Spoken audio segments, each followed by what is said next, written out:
Bon après-midi à tous.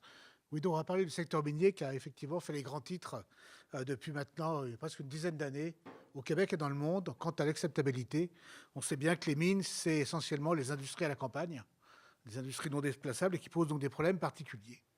Alors, vous avez ici une communication d'après-midi qui est une communication par un canapé. J'appelle un canapé l'assemblage de deux chairs. Donc, on a la chaire à la fois de Nicolas Merveille et puis celle dont Christina et moi s'occupons en termes d'entrepreneuriat minier.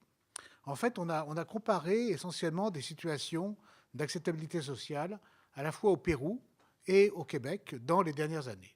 Alors évidemment, les modalités ne sont pas tout à fait les mêmes, les mines ne sont pas tout à fait les mêmes, les gens sont également un petit peu différents, mais ce qui nous a frappé, c'est que quand on regarde actuellement la situation, il semble manquer quelque chose dans toutes ces discussions.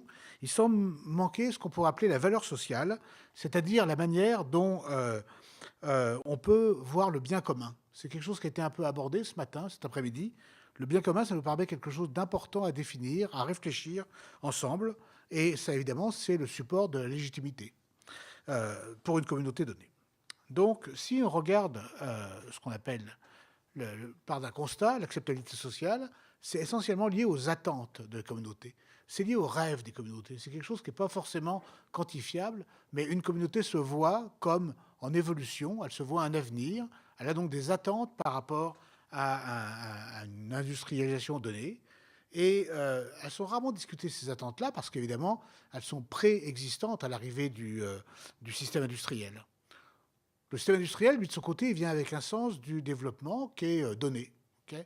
Par définition, un progrès économique, c'est un progrès socio-économique, donc un progrès social. Vous voyez qu'il y a comme une transition là qu'on a fait dans ce qu'on a dit, et ça pose effectivement des problèmes du caractère démocratique du développement et de la valeur sociale, est-ce qu'elle est acceptable ou pas acceptable.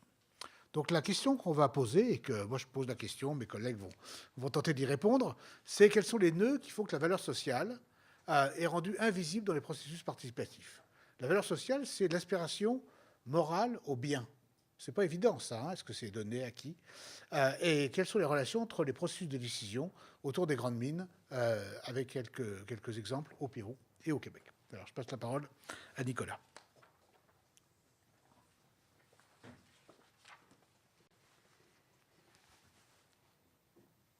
Je vais me baisser. Mais...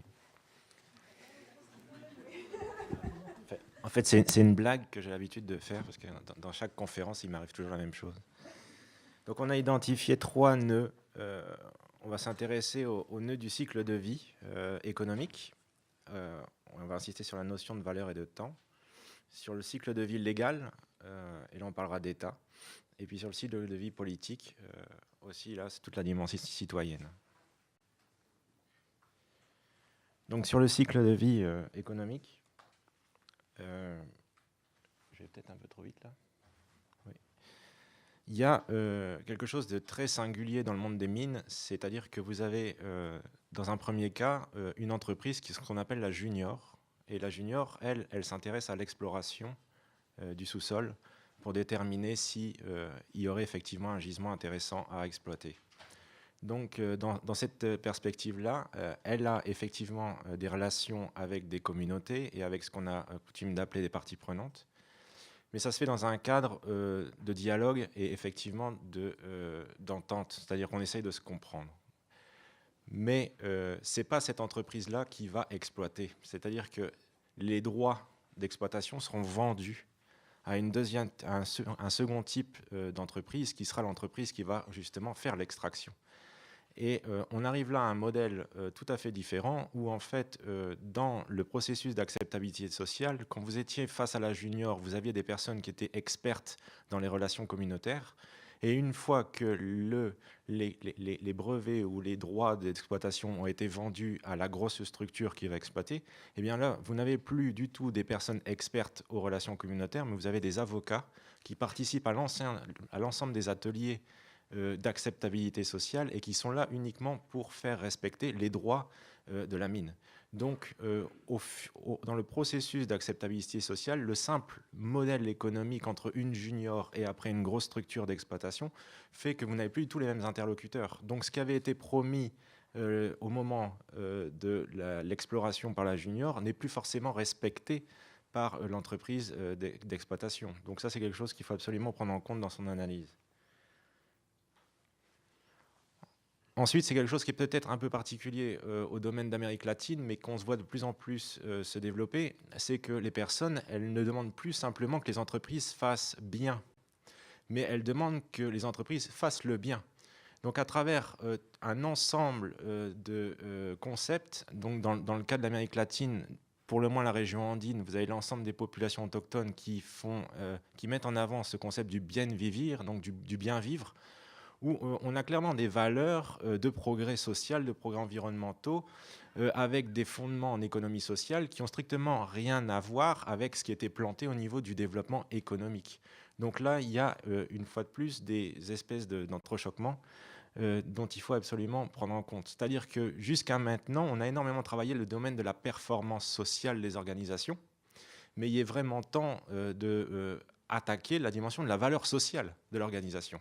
C'est-à-dire, je ne suis plus seulement capable de bien faire par rapport à ma communauté, mais qu'est-ce que ma communauté considère que je dois faire pour son bien-être? Donc là, on est quand même sur des registres complètement différents, avec des modèles de compétences et d'analyse qui, une fois de plus, sont en train de changer. Troisième point, le temps, ça c'est mon dada. Il est essentiel de réintégrer la dimension temporelle dans les analyses liées au cycle du projet minier. On ne peut pas faire des analyses atemporelles, c'est-à-dire qu'il faut absolument comprendre les temps qui sont vécus, les temps des gens, les temps des structures, les temps des organisations. Vous n'avez pas du tout les mêmes rapports au temps au sein des communautés qu'au sein du processus, du modèle business de l'entreprise.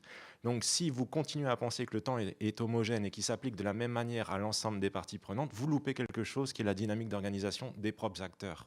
Donc il faut absolument réintégrer cette perspective temps au sein de votre analyse. Voilà, je passe la parole. C'est pas mal.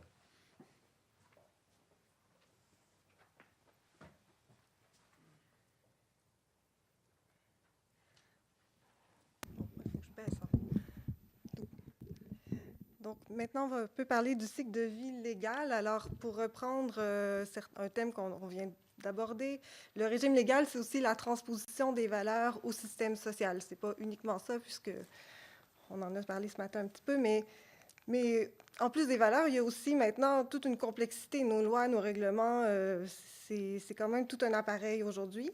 Donc, on établit des barèmes, des cadres, des limites, mais en matière minière, les repères pour les profanes, les citoyens sont difficiles à poser parce qu'on ne sait pas qu'est-ce qu'on est capable scientifiquement de faire nécessairement, de mesurer, de surveiller, puis par rapport à quoi nos lois sont établies.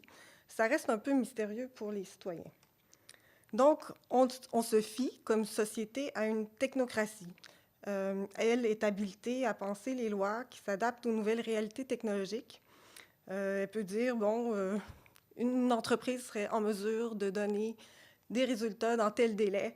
Voici les standards ou les normes qu'elle est capable de respecter en termes de rejet, de santé, sécurité, par exemple. Mais il y a toujours des retards législatifs pour s'adapter aux technologies. Lorsqu'on multiplie les retards, il y a des risques. Comme société en évolution, on a aussi des lois qui doivent s'adapter aux nouveaux besoins collectifs. Et encore une fois, ça ne peut pas être instantané. Et la technocratie, oui, est habilitée à informer le politique des besoins d'une population. Par exemple, on remplit nos recensements en ce moment, ça sert à ça. Mais elle peut aussi dire, voici la rente minière qu'on peut aller chercher, voici les retombées qu'une entreprise minière peut avoir sur une communauté. Toutefois, même au Québec, on a un peu raté le coche là-dessus parce que, par exemple, on n'a pas ajusté suffisamment rapidement nos lois pour profiter du haut du cycle minier, pour aller chercher le surplus.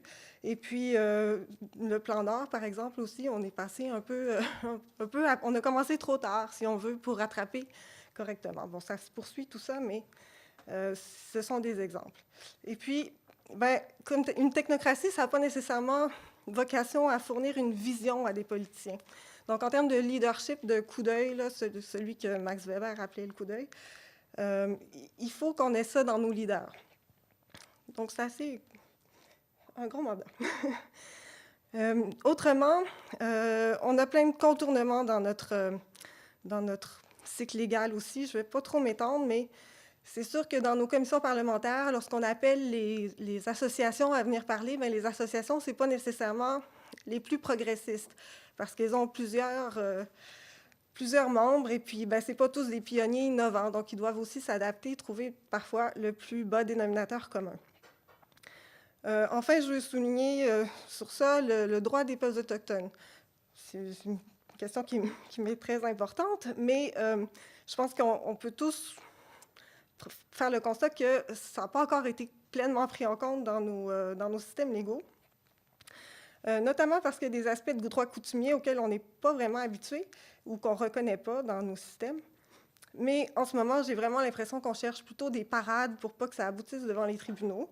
Et puis, on a confié aux entreprises minières beaucoup de responsabilités pour conclure des ententes, alors qu'elles n'ont pas nécessairement cette légitimité-là dans notre système. Donc, on y va morceau par morceau, alors que l'esprit derrière les droits des peuples autochtones, c'est beaucoup plus étendu. Bon, je vais passer au cycle de vie politique parce que une fois qu'on a une loi, bien, il faut l'appliquer, et ça, c'est du ressort de l'État.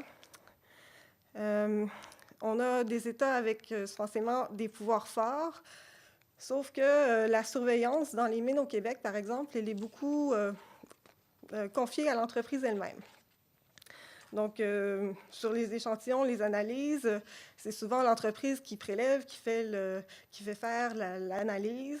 Ensuite, on transmet au gouvernement, mais il y a une confiance là, des citoyens qui n'est pas nécessairement présente. Et puis, la vérificatrice générale en Colombie-Britannique vient de dire qu'il n'y a pas assez de monde pour faire cette surveillance-là correctement. Et c'est des constats qu'on a eus au Québec aussi auparavant. Dans nos discussions avec Nicolas, il nous donnait l'exemple du Pérou où, par exemple, le directeur de WWF a plus de pouvoir que le ministre de l'Environnement ou le gestionnaire d'une grosse mine en a plus que le ministre de l'Économie. Donc, quand on dit l'État a un pouvoir fort, ça dépend aussi des dynamiques locales. Et dans le cas où une technocratie est en train de s'établir, ce n'est pas non plus la même chose que... Donc ça, c'est une différence Québec-Pérou qui peut être intéressante, mais on a quand même des remarques au Québec comme quoi il n'y a pas assez de gens experts dans le domaine minier, dans la haute sphère bureaucratique, pour bien informer les décideurs. Donc, en ce moment, des fois, on se pose vraiment la question de qui s'occupe du bien commun. Et puis, les citoyens. Bon, est-ce qu'ils ont la possibilité de relayer leurs préoccupations auprès des élus? Vous le savez, on en a parlé. Oui, il y a de la participation citoyenne, mais je dirais quand même qu'il y a des nuances à apporter. Parce que l'écoute parlementaire, donc l'écoute des élus, reste quand même très traditionnelle. C'est l'information qui vient à eux qui est prise en compte la plupart du temps. C'est assez rare que les élus vont initier d'eux-mêmes, vont dire à leurs recherchistes « allez me chercher telle information ». Donc, c'est vraiment aux citoyens à prendre en charge le fait qu'ils doivent aborder leurs élus. Et pour ça, on a pas mal un déficit participatif parce qu'il n'y a pas d'espace délibératif, ou enfin, il y en a assez peu, où, au niveau intermédiaire, comme ça, on peut faire le lien, où on peut, sans attendre un projet, commencer à délibérer sur ce qu'on veut comme avenir, quelles sont nos attentes, justement, comment on voit. Donc, on disait ce matin, nos attentes, nos rêves, ce qu'on voit pour le futur, ce n'est pas nécessairement explicité. Bon, c'est exactement cet enjeu-là qu'on voit. Et puis, on a remarqué aussi, je pense que c'est vrai un peu partout, il y a un déficit démocratique, et on vient d'aborder la question. Les citoyens ont eu tendance à confier le développement ou les grands enjeux à des gens qui jugent plus compétents, plus savants. Pourquoi ça serait à moi de m'intéresser à ce que la forêt à côté de chez nous va devenir? On a des fois tendance, c'est ça, à laisser à d'autres ce genre de décisions-là. Mais c'est aussi parce qu'on n'a pas trouvé les bonnes manières pour impliquer les gens ou leur faire sentir qu'ils sont importants dans ce type de décision-là. Donc, en conclusion, très rapidement, on voulait présenter une vision globale qui explique un peu pourquoi on ne voit pas les attentes des citoyens dans les processus qui entourent l'arrivée des mines. deux conclusions rapides. Les citoyens ne sont pas au premier plan et dans la décision technocratique. Et puis, notre société a négligé leur autonomisation puis la valorisation de leurs paroles. C'est donc une forme d'instrumentalisation des enjeux parce qu'on perd de vue aussi le long terme qui est souvent apporté par les citoyens. Donc, dans le domaine des mines, en plus, on a vraiment des décalages temporels importants qui viennent aussi nuire à l'expression citoyenne. Donc, on peut rattacher toutes sortes de questions à ça, la question de la responsabilité sociale de l'entreprise ou des choses comme ça, mais je pense qu'on va s'arrêter là pour le moment.